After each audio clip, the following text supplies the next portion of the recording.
जय जय श्री राधे श्री राधे श्री राधे। आइएगा सभी वैष्णव भक्त द्वितीय दिवस की कथा में प्रवेश करें। उससे पूर्व सभी वैष्णव भक्त आस्था वजन टेलीविजन चैनल के माध्यम से जो इस कथा का सम्मान कर रहे हैं, लाभ ले रहे हैं, आनंद ले रहे हैं, उन सभी से निवेदन है कि नारायण सेवा संस्थान परिवार के निर्वाणी पीठाधीश्वर आचार्य महामंडलेश्वर पद्मश्री विभूषण साधु श्री कैलाश जी मानव के श्री चरणों में प्रणाम करते हुए व्यासपीठ पर विराजमान परम आदरणीय स्वामी मुकेशानंद जी महाराज जी के श्री चरणों में प्रणाम करते हुए आप सभी वैष्णव भक्तों की उपस्थिति को मैं एंकर आदित्य चौबीसा प्रणाम करता हूँ, स्वागत करता हूँ, अभिनंदन करता हूँ, एहतराम करता हूँ आप सभी का। जिस नारायण सेवा संस्थान परिवार प्रतिदिन 80 से 90 कैलिपर्स वितरण, 80 से 90 दिव्यांग भाई बहनों के सफल ऑपरेशन, 4000 लोगों का प्रतिदिन का भोजन, मोबाइल का प्रशिक्षण, कंप्यूटर का प्रशिक्षण, सिलाई का प्रशिक्षण, आर्ट एंड क्राफ्ट का प्रशिक्षण दिया जा रहा है। और वर्ष में 2 बार दिव्यांग विवाह करवाना। देखिए साहब, नारायण सेवा संस्थान परिवार जहां पर उन दिव्यांग बेटियों के माता पिता नहीं है, वो अनाथ है, वो 51 बेटियां अनाथ है, दिव्यांग है, लाचार है, निर्धन है। उन दिव्यांग बेटियों के आप सभी धर्म के माता पिता बन सकते हैं। आप उनके धर्म के माता पिता बन सकते हैं, उनके हाथ पीले करवा सकते हैं।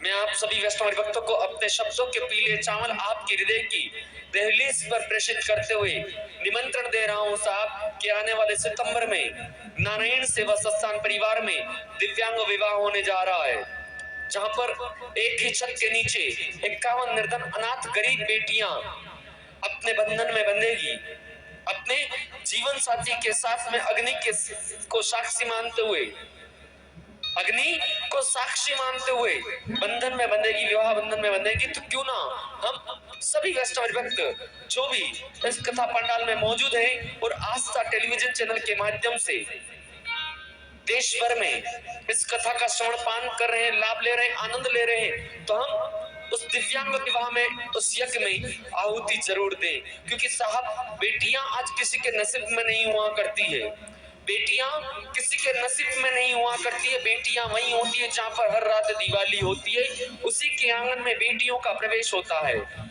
जब बेटा होता है तो साहब वो एक कुल को रोशन करता है, बेटा होता है तो वो एक कुल को रोशन करता है।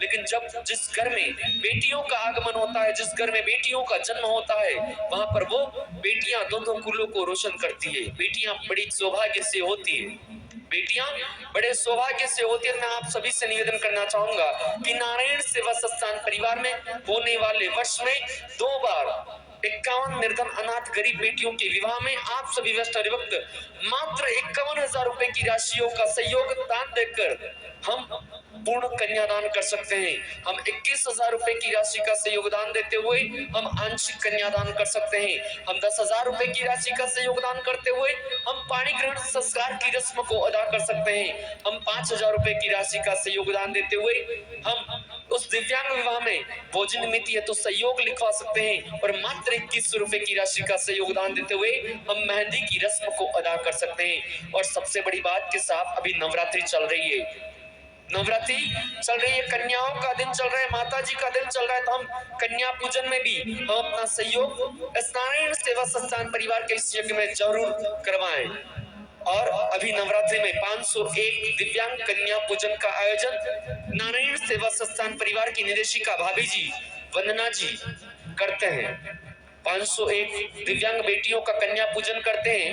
गांव-गांव, डाणी-डाणी, क्षेत्र-क्षेत्र जाकर भाभी जी प्रतिदिन राशन कपड़ों का वितरण करते हैं। ये सबसे बड़ी बात है। लेकिन ये सभी आप जैसे दानवीर भामाशाहों के आशीर्वादों से हो पा रहा है। अगर आप जैसे दानवीर भामाशाह नहीं होते तो हम सभी वैष्णव भक्त उस सेवा के मंदिर के, उस सेवा के प्रांगण के, उस सेवा के आंगन के दर्शन नहीं कर पा रहे होते।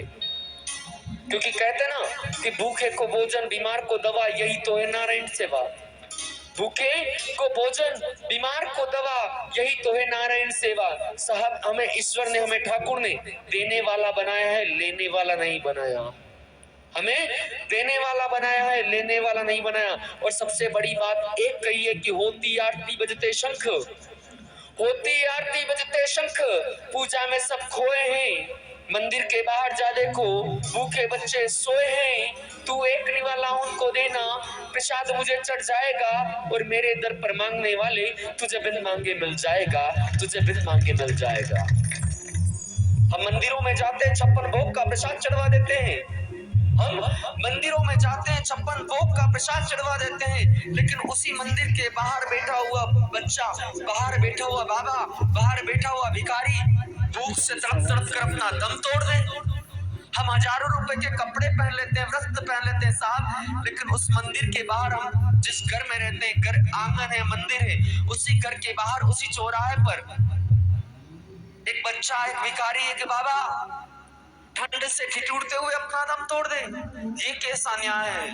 तो साहब हमें ईश्वर ने देने वाला बनाया है, हमारे हाथ से दान करना हमें ईश्वर ने सिखाया है, तो हम जरूर दें, हम जरूर दें। क्या लेकर आए थे, क्या लेकर जाओगे? नग्न आए थे, नग्न चले जाओगे। अगर हमसे ऊंचाई के लोग देखने हैं साहब, तो शमशान में जाकर देखा ना, वहां पर वो राख बने पड़े हुए हैं, वहां पर वो राख बने पड़े हुए, उसकी शमशान में वो धन कहीं काम नहीं आता। तो अगर हम हमारे धन का कहीं सदुपयोग कर सकते हैं, तो उस सेवा के मंदिर में कर सकते हैं। उन दिव्यांग कृष्ण रूपी बच्चों के चेहरे पर मुस्कुराहट लाते हुए कर सकते हैं। तो हमें ये परमार्थ का कार्य करने का जो सौभाग्य मिला है, तो उस सेवा के मंदिर में जाकर जरूर करें। और नारायण सेवा संस्थान परिवार के जिन किसी महानुभाव ने दर्शन नहीं किए, तो मेरा हाथ जोड़कर निवेदन है आप सभी से कि आप उदयपुर की उस पावन सरजमी पर जाकर पहुंचे और नारायण सेवा संस्थान परिवार के दर्शन जरूर करें, जहां पर आज से 37 वर्ष पूर्व परम पूज्य गुरुदेव निर्वाणी पीठाधीश्वर आचार्य महामंडलेश्वर पद्मश्री विभूषित साधु श्री कैलाश जी मानव ने नारायण सेवा संस्थान परिवार का एक बीज बोया था। आज वो बीज वृक्ष के रूप में खड़ा हुआ है, जिसकी छांव लिए 37 साल के इतिहास में 4.5 लाख से अधिक दिव्यांग भाई बहन अपने पैरों पर खड़े हो चुके हैं। 4.5 लाख से अधिक दिव्यांग भाई बहन अपने पैरों पर खड़े हो चुके हैं, लेकिन साहब 6,500 लोग आज भी वेटिंग लिस्ट में हैं। वो आप सभी वैष्णव भक्त बंधुओं का इंतजार कर रहे हैं कि कब आप जैसे दानवीर भामाशाह, कब आप जैसे दानवीर भामाशाह एक दिव्यांग भाई बहन के चेहरे पर मुस्कुराहट लाने का कार्य करेंगे। साहब एक ऑपरेशन की राशि का सहयोग ज्यादा नहीं होता, मात्र 5,000 रुपए होता है, मात्र 5,000 रुपए होता है। और आप जैसी बेटियां, आप जैसे बंधु, मेरे मातृशक्ति यहाँ पर विराजमान है, मेरे पिता तुल्य लोग यहाँ पर विराजमान है। मैं पिछली कथा में था, वहां पर एक बेटी आई थी, मैं जहां पर पिछली कथा में था वहां एक बेटी आई थी, वो अपना गुल्लक फोड़कर 2 दिव्यांग भाई बहनों के ऑपरेशन की राशि का सहयोग लेकर आई थी कि मैं जितना मैंने इस गुल्लक में इकट्ठा किया है, मैंने जितना इस गुल्लक में इकट्ठा किया है, उतने में भैया 2 दिव्यांग अपने पैरों पर खड़े हो जाएंगे। एक बार उस बेटी के लिए पुरजोर तालियां बजा दीजिएगा। मैं उस बेटी को इस मंच के माध्यम से प्रणाम कर देना चाहूंगा।